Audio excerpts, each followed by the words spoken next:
The moment Claire saw another woman sitting in her chair, she didn't scream. She didn't cry. She simply stood at the entrance of the dining room, staring at the place where she had sat for 11 years. The woman occupying it was younger, perfectly dressed, and completely comfortable. And Claire's husband, Michael, was sitting beside her. He didn't even look surprised to see her. That was what hurt the most.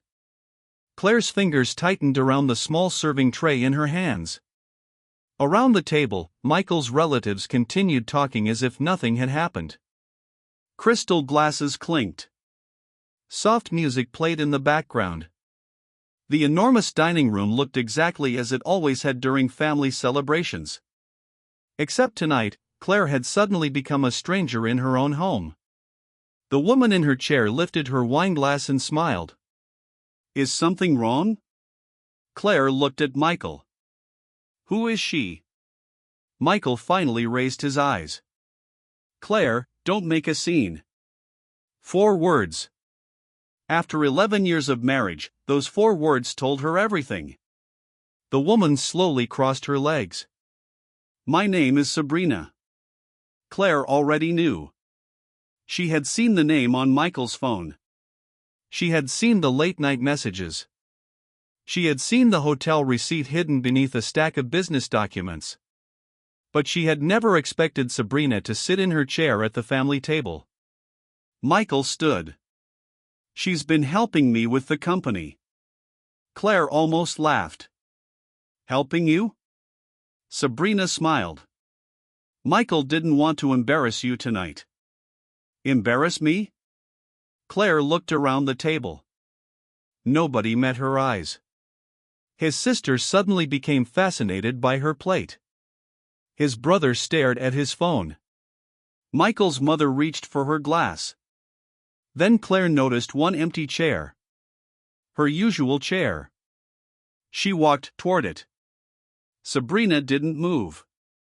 Claire stopped beside her. "That's my seat." Sabrina tilted her head. "Is it?"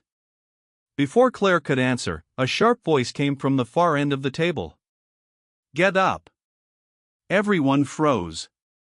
The voice belonged to Margaret, Michael's 82-year-old grandmother. She was small, frail, and usually so gentle that even the grandchildren teased her about being incapable of raising her voice. But now she was standing. Her hand gripped the back of her chair. Her eyes were fixed on Sabrina. "I said get up." Sabrina's confidence disappeared. "Mrs. Carter, That chair was given to Claire when she became my granddaughter." Margaret pointed toward it. "You will not sit there." Michael stepped forward. "Grandma, this isn't necessary." Margaret turned toward him. "Oh, I think it is."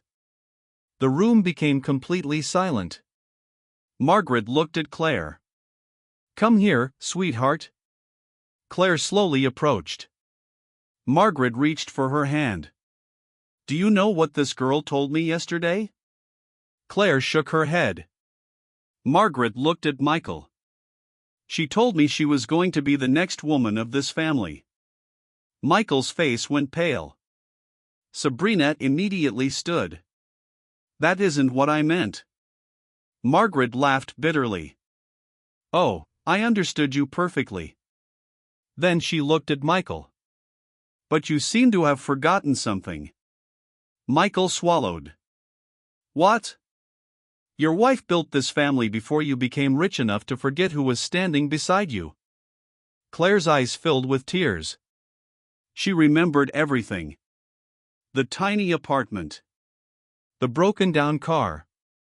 The nights Michael worked until midnight while Claire sat beside him sorting invoices. The year he nearly lost the company. The money she had secretly taken from her savings to keep his payroll running. The job offer she had rejected because Michael needed someone at home. She had never kept score. She never expected applause. But now she realized Michael had apparently forgotten every sacrifice because Sabrina had made his new life look exciting.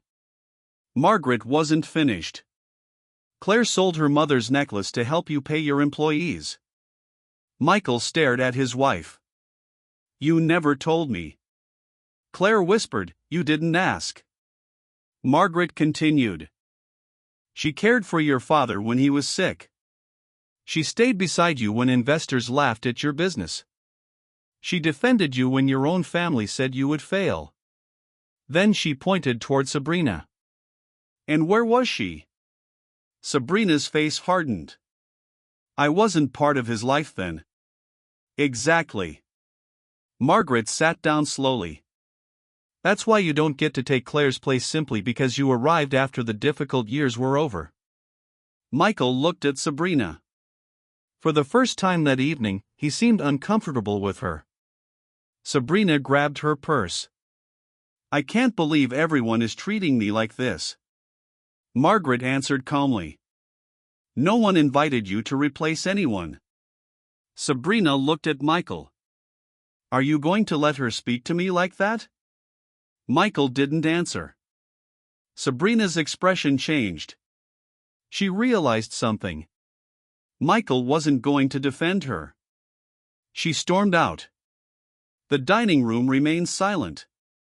Claire looked at her husband. How long?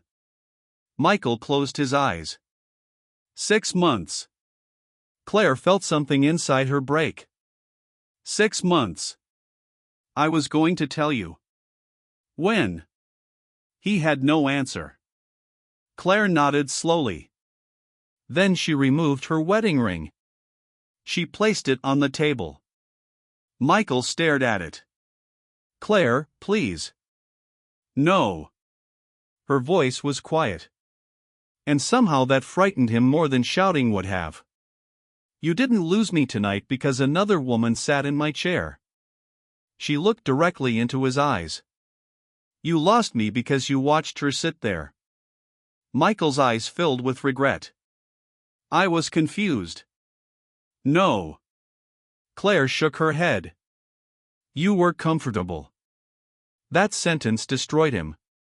For years, Claire had believed their marriage had become distant because life had become complicated. Now she understood. Michael hadn't become successful and accidentally forgotten her. He had become successful and decided he no longer needed to remember. Margaret reached for Claire's hand. Where will you go? Claire wiped her tears. Somewhere I can hear myself think. Michael stepped toward her. Don't leave tonight. Claire looked at him. I already left a long time ago. Tonight I'm just finally admitting it. She walked upstairs. That night, she packed one suitcase. Not everything. Just enough. Michael stood outside the bedroom door. I'll change. Claire folded a sweater. I hope you do. I love you.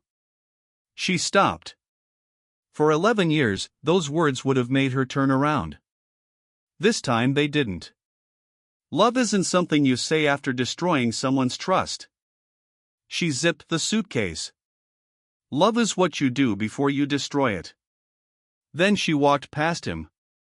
6 months later, Claire had built a completely different life. She moved into a small apartment. She returned to work.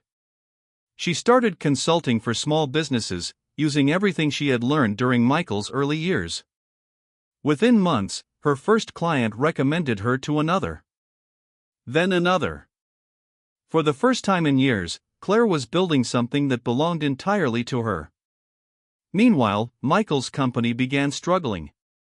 Not because Claire had taken anything. She hadn't. But because Claire had been the person quietly managing dozens of things nobody noticed. Michael finally understood how much she had carried. He went to therapy.